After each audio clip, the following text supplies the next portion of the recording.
নোয়াখালীর ছেলেরা খুব বউ পাগল হয়, তো নোয়াখালী আমার মনে হয় ভালো। বিয়েতে কাবিন হিসেবে আমার ভালোবাসার মানুষকেই চাইবো, কেঁদে দেবো, আমি খুব ইমোশনাল। যখন ছেলেদের মনে হবে আমি একটা পরিবারের দায়িত্ব নিতে পারবো, একটা মেয়ের দায়িত্ব নিতে পারবো, এবং আমার এখন মনে হয় যে আমি দায়িত্বশীল হয়ে দাঁড়িয়েছি, তখন একটা ছেলের বিয়ের স্টেপ নেওয়া উচিত। এবং যখন একটা ছেলে মনে করবে আমি ইনাফ ম্যাচিওর একটা মেয়েকে সম্মান করার জন্য, তখন একটা ছেলের বিয়ের স্টেপ নেওয়া উচিত। কিন্তু রক্ষণশীল সমাজে যারা প্রেম করে বিয়ে করতে চায়, পছন্দ করে, তাদের কি সমাজ বা পরিবার মেনে নেয় না, হয়তো বা তাদের মধ্যে একটা হতাশার প্রবণতা তৈরি হয়, সেখান থেকে কীভাবে ছেলে মেয়ে উভয়ে মুক্তি পাবে? আমি প্রশ্নটা আসলে বুঝিনি, আরেকবার একটু বলতে হবে। যারা সম্পর্ক করে বিয়ে করতে চায়, ফ্যামিলি রক্ষণশীল হওয়ার কারণে মেনে নেয় না, সেখান থেকে তারা হতাশাগ্রস্ত হয়, সেখান থেকে কীভাবে মুক্তি পাবে, তারা কিভাবে মিলিত হতে পারবে সারা জীবনের জন্য? ধর্মীয় দিকগুলো ফলো করো, যারা হিন্দু কালচার পুজো করো, যারা মুসলিম আছো আল্লাহ পাকের কাছে দোয়া করো।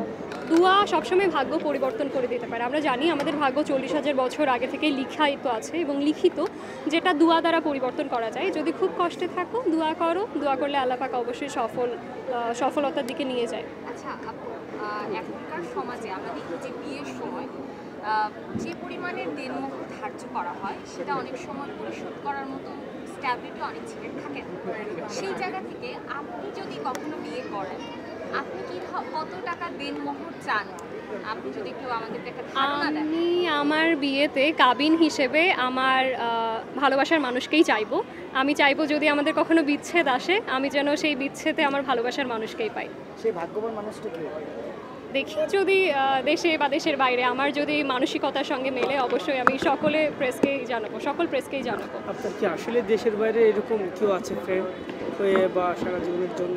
না, ফ্রেন্ড আছে, বাট সারা জীবনের জন্য ওই সময়টা নেই যে আমি আপাতত ভালোবাসার দিকে ফোকাসড হব। জয়িতা আপু কোন জেলার ছেলেকে বেশি পছন্দ করে একটু বলবেন? না এইভাবে না, আপু কোন জেলার ছেলেকে আপনার খুব বেশি পছন্দ বা ভালো লাগে, তাদের ম্যাচুরিটি বা কোন জেলার ছেলেদের? হ্যাঁ, টাফ কোশ্চেন। আচ্ছা, আমি শুনেছি নাকি আমি জানি না, বাট আমি শুনেছি নোয়াখালীর ছেলেরা খুব বউ পাগল হয়, তো নোয়াখালী আমার মনে হয় ভালো বিয়ের জন্য, আই গেস। আর বাইরে বলতে গেলে আমার বগুড়া, উত্তরবঙ্গের ছেলেদের ভীষণ পছন্দ।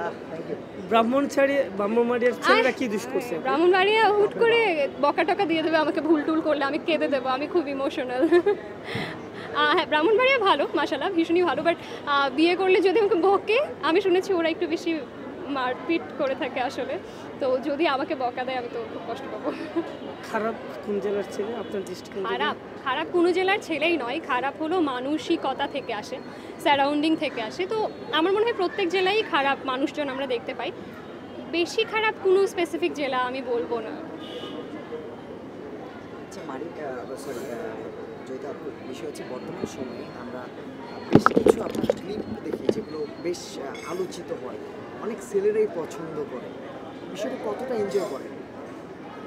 ভালো লাগে সকলে যখন কোনো একটা বিষয় ব্যাখ্যা করলে বা ব্যাখ্যায়িত করলে ভালোভাবে নেয় এবং সুন্দর কথায় আখ্যায়িত করে, তখন শুনতে ভালো লাগে এবং ইন্সপায়ার হই আরও ভালো কাজ করার জন্য, বা আমার মন্তব্যগুলো কারো কাছে ভালো লাগলে বিষয়টা এটা সবারই ভালো লাগে, কারো কথা যদি কারো পছন্দ হয়, আমারও সেম। লাস্ট কোয়েশ্চেন, আপনি যেহেতু বলছেন দেশের বাইরে ছেলে যে কেউ হতে পারে বিয়ের জন্য, সেক্ষেত্রে বিয়েটা কোথায় করছেন, দেশে নাকি দেশের বাইরে?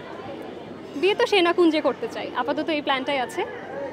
আমি সকল প্রেস ভাইকে বলবো আমার বিয়েতে আসতে, 3 বছর পর হোক 4 বছর পর হোক, আমি সকলকে দাওয়াত দেবো। 3 বছর আগে থেকেই প্ল্যানিং করছেন, এটার কারণটা? আমি একদম বাবা যখন ডিফেন্সে, আমি যখন বুঝতে শিখি বিয়ে নামক একটা বিষয় থাকে এবং সেনাকুঞ্জে বিয়ে হয়ে থাকে, তখন থেকে আমি প্ল্যান করি যে আমিও সেনাকুঞ্জে বিয়ে করব, এটাই প্ল্যান। আপু, আমরা তো অনেকক্ষণ বিয়ের সাথে ভিতরে ছিলাম, আপনার কাজ নিয়ে একটু জানতে চাচ্ছি। হ্যাঁ, কি নিয়ে ব্যস্ত আছেন এবং আপনার সামনে কি আছে? আপাতত আমি একটু ওটিটির দিকে যাচ্ছি এবং ব্র্যান্ডগুলো বেশি ধরছি, তো ব্র্যান্ডের সঙ্গে যুক্ত আছি, প্লাস আমি রিসেন্ট হোস্টিং এবং অ্যাঙ্কারিংয়ের প্রতি খুব বেশি ঝুঁকে পড়েছি। এই বিষয়টা নিয়ে আমি একটু ব্যস্ত থাকতে চাচ্ছি আপাতত।